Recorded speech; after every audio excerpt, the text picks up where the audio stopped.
Give thanks and praise. Highest respect, dissidents. Trying to slide this Doctor Strange information in the Slick Dissident database before I go see the film.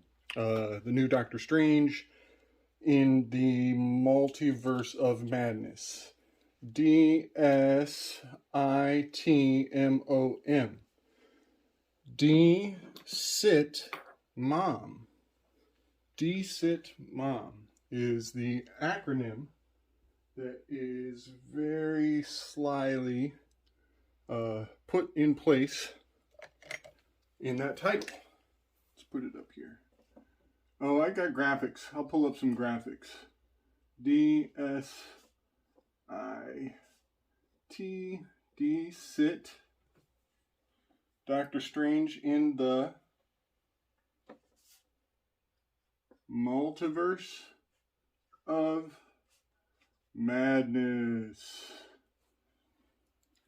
And something kind of weird. I think I've seen these movie posters with actually lowercase in the title. I'm not 100%, but maybe that the in and the and of are lowercase. I think I saw that somewhere, so I'm just going to make a note of it. But we definitely have sit. This is your seventh chakra. This is the seventh hermetic principle. This is generative principle.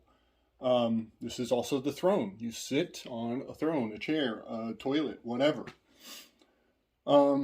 D is delta. It's Daleth. Could be related to D.I.D. It is an incredibly occult symbol. It's the 4. It's John D. It's all kinds of things to consider and think about. It's also the play button. So, D.S.i.t M.o.m. I've extracted, I think, 2 anagrams out of here. You get, where do I have space? Let's see. You get M.o.s.t.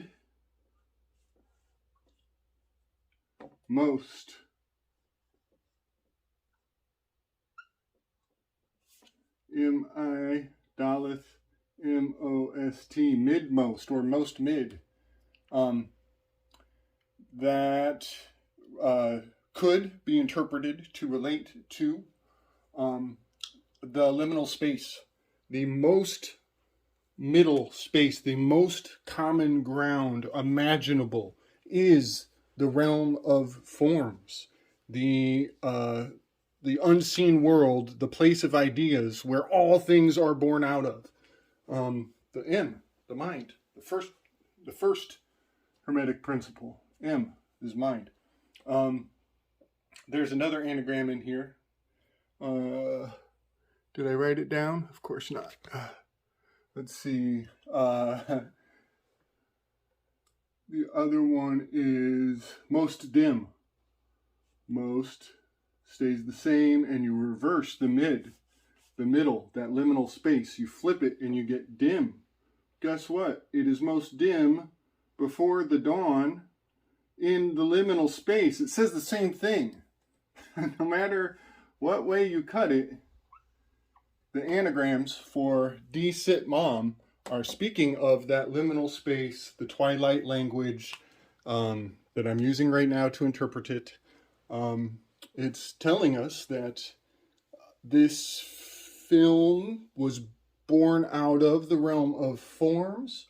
I want to do this interpretation in what I hope to be a unique fashion. I know everybody's going to be talking about CERN. I know we're all concerned about Cernunnos popping up out of Sagittarius to get everybody. I know we're all scared. I know everybody's scared about that. It's kind of obvious when you look at the poster. He's got the Shiva with the multiple arms. It's very iconic, prolifically iconic to this movie. So they are absolutely invoking that Cernunnos Sagittarian Magi energy. And I've done this before, and I'm happy to do it again, but it is the Magi card that is Doctor Strange's card. This is Doctor Strange's Dominion. He is Mr. A number 1. Remember, he holds up the finger at the very end of the series to tell Tony Stark that there's only one possible way to do this. Well, look at that. He's holding up his wand finger. He's holding it up. It's even breaking up off the page. See the roses up above? That's like when Doctor Strange inverts the city and there's towers looming above him, coming down towards him. It's kind of obvious with that cape. It's all there.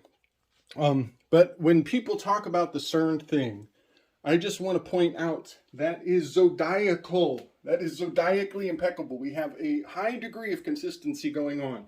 Magi card is in Sagittarius. Cernunnos relates to Sagittarius. It is the Centaur that is hiding in the Centaur of the maze, of the labyrinth. All of these are powerful Sagittarian symbols and icons. Now, I should point out, as I always try to do, that we are up here moving from Taurus into Gemini at the time that the movie comes out. Now, it comes out, the movie was released right on Mother's Day weekend. I find that profound because we are in Taurus. This relates to Venus. This relates to the divine feminine, the mothers, the matriarch, the uterus. Those are the ovaries. This is the golden calf. And that is also reinforced, further substantiated by the fact that the title has M.o.M in the title. D.S.i.t M.o.M was released on Mother's Day week. And we have a full moon happening, I believe, tonight and tomorrow, and an eclipse as well. The eclipse is happening in Sagittarius. That is Sage. Scorpio. It's happening in Scorpio. This is the Judas kiss. This is the betrayal. That's the jab, the J-A-B.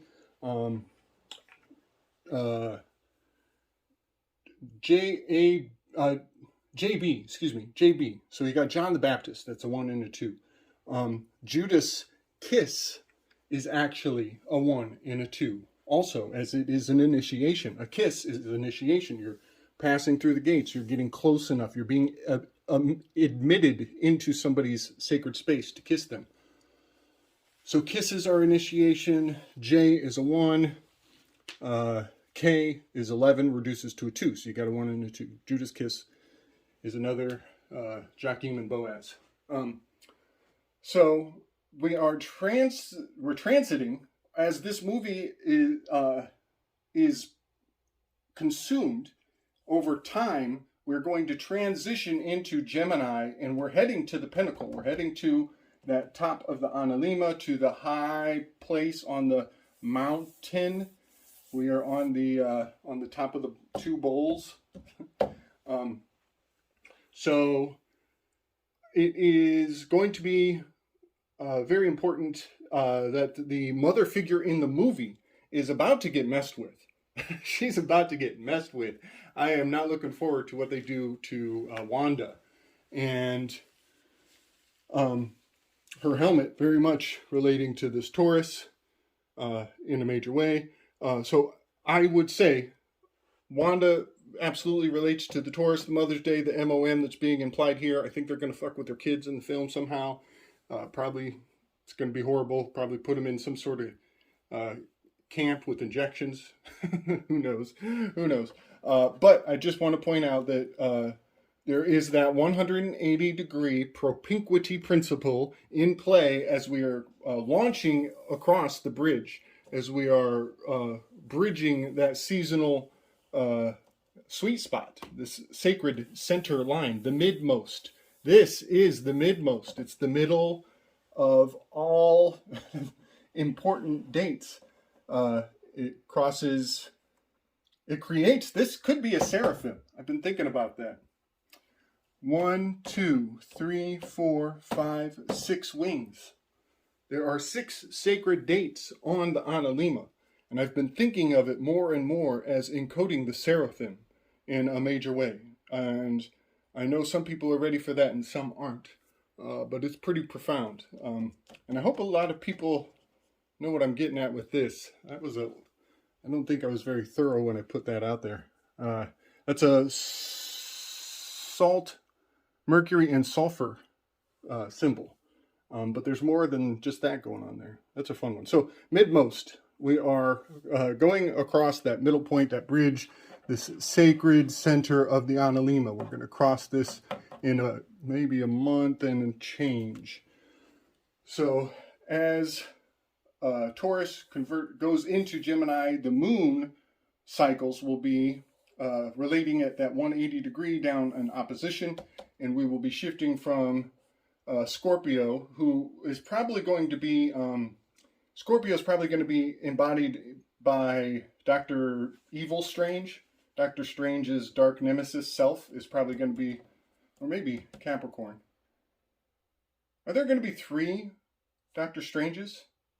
Okay, I've not seen any of the previews. I'm literally flying just by the seat of my pants here, but let's just say this could be Strange, this could be Evil Strange, and this could be like morally questionable Strange, as we had 3 different Spider-Men in the last Spider-Man series. So I'm just guessing there's going to be a mirror realm aspect to that, and we might have 3 Doctor Stranges, maybe more. So, and that all plays into associative identity disorder, which is probably the military-industrial complex's primary objective, is to keep everybody in a state of perpetual self-doubt and instill that D.I.D. So there's another aspect of this that came forward yesterday, and I'm very, very excited to share this. It is very shadowy and dark, but it needs some light shined on it, and that's what we're doing here.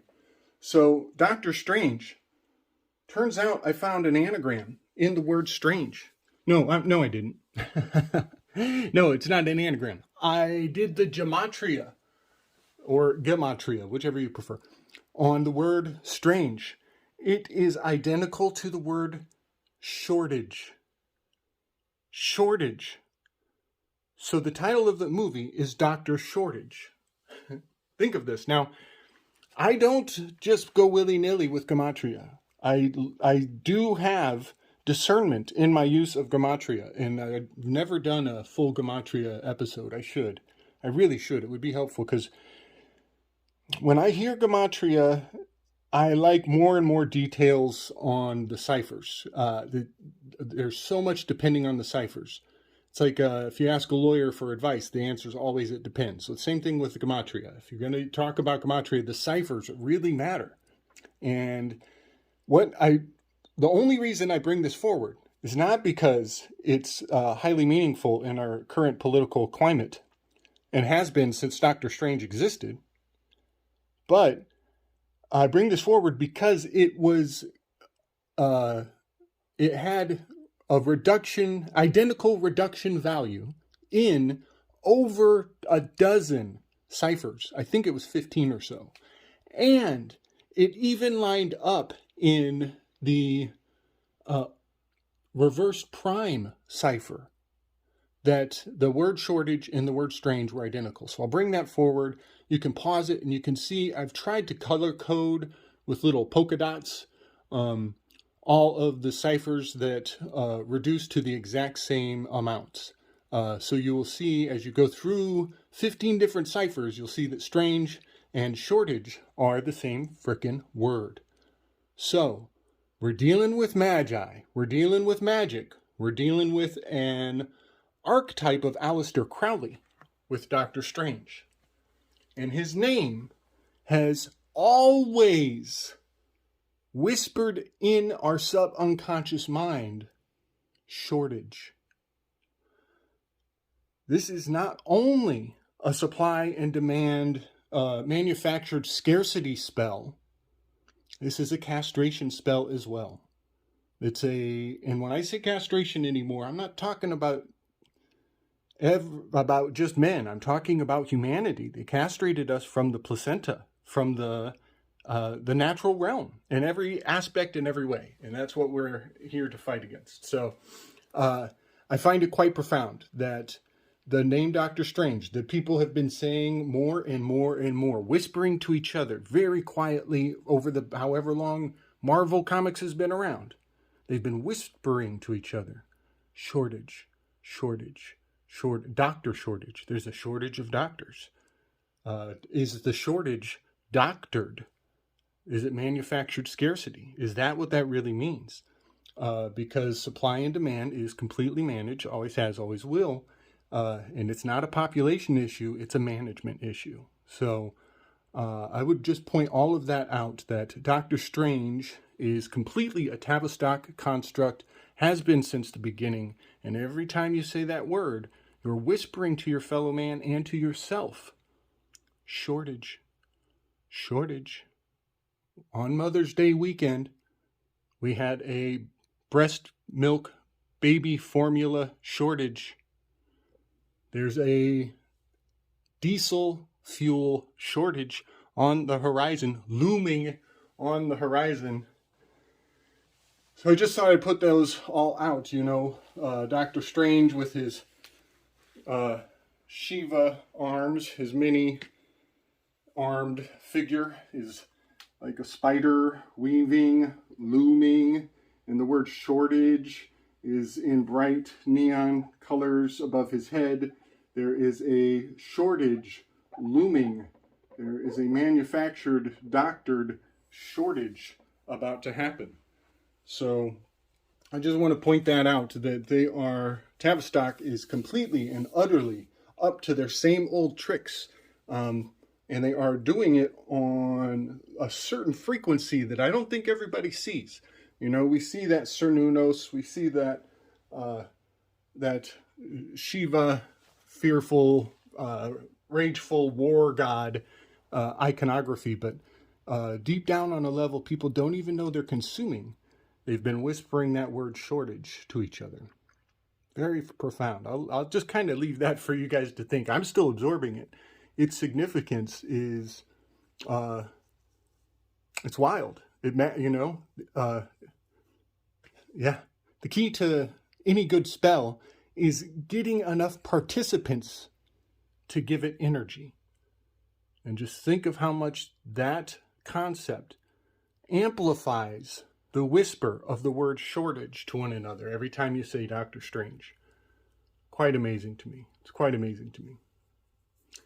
All right, so wish me luck. I'm going to see this movie, and I'm keeping my, critical decoder glasses on, but I'm sure I'm going to enjoy it anyways. Fucking Tavistock.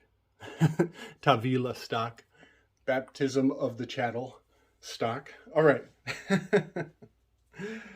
Much love and respect, everybody. I hope I got everything in there. I feel like there was more I wanted to say, but with a name like Gabriel, there always is. All right. Peace and wisdom, y'all.